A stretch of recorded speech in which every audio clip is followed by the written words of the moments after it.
أعوذ بالله من الشيطان الرجيم سورة الرحمن آیت نمبر 10 بسم اللہ الرحمن الرحیم والارض وضعها للانام، اور زمین اس نے اسے مخلوق کے لیے بچھا دیا، فیہا فاکہہ اس میں پھل ہیں، والنخل اور کھجور کے درخت جو خوشوں پر ذات الاکمام غلافوں میں ہیں، والحب ذو العصف والریحان اور دانے جو بس والے ہیں، والریحان اور خوشبودار پھول، فبأي آلاء ربكما تكذبان تو اے جن و انس تم اب دونوں اپنے رب کی نعمتوں میں سے کس کس کو جھٹلاؤ گے۔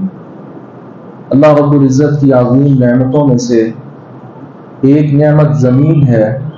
اللہ تبارک و تعالیٰ نے مخلوقات کے لیے اس کو بچھا دیا۔ مخلوقات میں تمام مخلوقات اللہ تبارک و تعالیٰ کی شامل ہیں، تو آپ دیکھیں مخلوقات کا پیدا ہونا، ان کا کھانا پینا، پہننا، رہنا، سہنا، چلنا پھرنا، حتیٰ کہ زندہ ہونا اور پھر دفن ہونا، ان میں سے اکثر چیزوں کا تعلق زمین کے ساتھ ہے۔ اس لیے زمین مخلوقات کے لیے اللہ تبارک و تعالیٰ کا ایک بہت بڑا انعام ہے۔ بطور خاص جنوں کے لیے اور انسانوں کے لیے یہ زمین بہت بڑی اللہ تبارک و تعالیٰ کی نعمتوں میں سے ایک نعمت ہے۔ اور پھر یہ تو زمین اللہ رب العزت نے انسانوں کے لیے کہا هو الذی خلق لکم ما فی الارض جميعا، زمین میں جو کچھ ہے ہم نے وہ سب تمہارے لیے پیدا کیا۔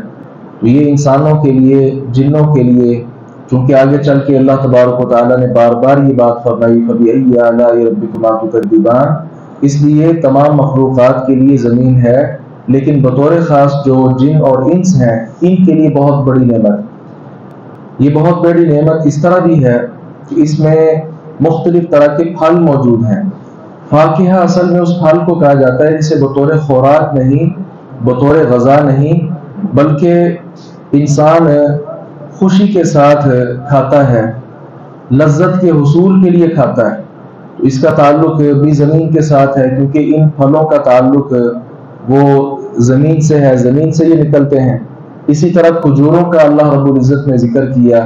ہمارے یہاں تو ان کا بہت زیادہ نہیں، لیکن عرب میں آپ جانتے ہیں کہ کھجور کی بہت زیادہ بقات ہے۔ یہ اللہ تبارک و تعالیٰ کی جو عظیم نعمتیں ہیں ان میں سے ایک ہے کہ جو انسان کے لیے بڑی مقوی غذا بھی ہے، اور اس کے ساتھ ساتھ لذت کا ایک سما بھی اس کے اندر موجود ہے۔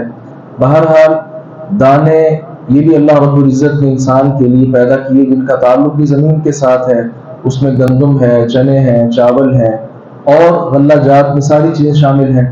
اسی طرح الریحان میں خوشبودار پودے ہیں اور پھول ہیں جو آدمی کے دماغ کو معطر کر دیتے ہیں، تو یہ بھی اللہ تبارک و تعالیٰ کی طرف سے ہیں اور ان کا تعلق بھی زمین کے ساتھ ہے۔ تو ساتھ اللہ تعالیٰ نے فرمایا فبأي آلاء ربکما تکذبان، اللہ تبارک و تعالیٰ کی جو بہت بڑی نعمتیں ہیں اس کو تم کیسے جھٹلا سکتے ہو، کس نعمت کا انکار کرو گے؟ اللہ تعالیٰ کی تو نعمتیں بے شمار۔ یہاں ایک سوال یہ ہے کہ یہ جو فبأي آلاء ربکما تکذبان ہے، یہ تقریباً 31 مرتبہ اسی سورہ مبارکہ میں اللہ رب العزت نے آیت پیش کی ہے۔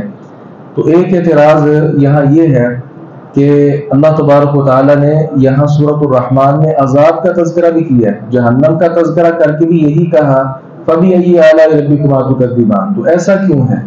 ایسا اس لیے ہے کہ یہ جو جہنم کا عذاب ہے یہ اللہ تبارک و تعالیٰ کی قدرت ہے، اور یہ جو آلاء ہے فبأي آلاء ربکما تکذبان، آلاء کا ایک ترجمہ مفسرین نے قدرت بھی کیا ہے۔